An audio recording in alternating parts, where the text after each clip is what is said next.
Assalamu alaikum. If you are living in Turkey, I am sure that you had to ask for directions at least once or maybe more.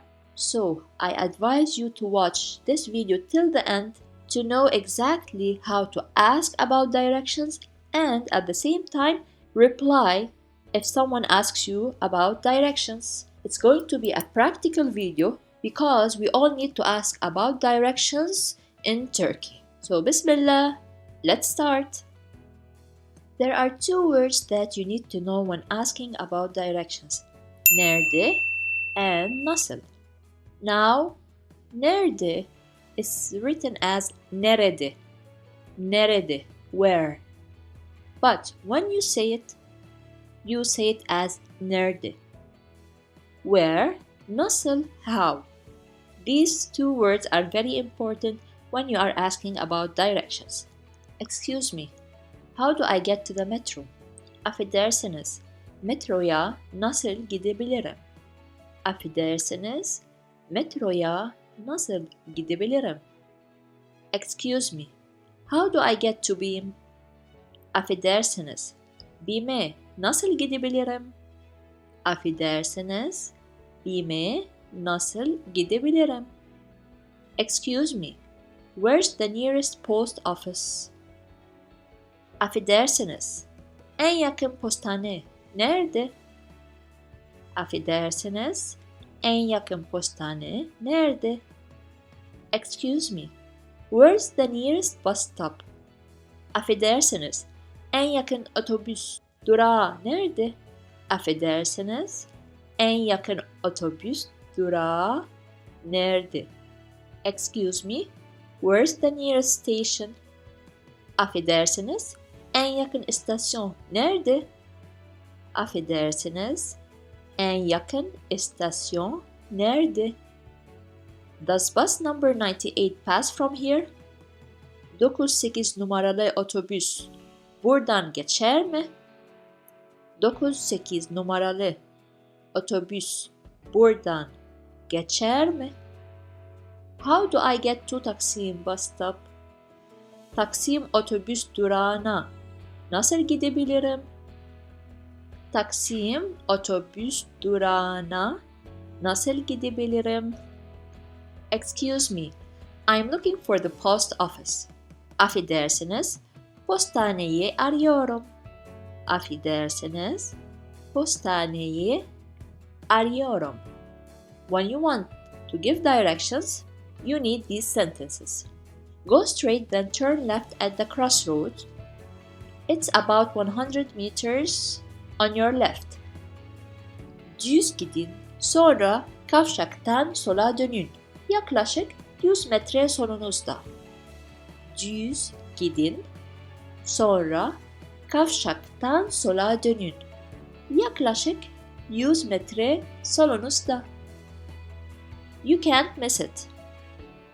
There are two words that you can use either. Görmemeniz imkansız ya da görmemen imkansız. Görmemeniz imkansız or görmemen imkansız. What's the difference between the two? Niz when you are speaking to more than one person or as a mean of respect. Görmen, you're talking to someone, one person, or in the informal case. The formal way and to show respect is the first word, which is görmemeniz. It's about 5 minutes from here. Buradan yaklaşık 5 dakika. Or 5 dakika. You can use both. Buradan yaklaşık 5 dakika.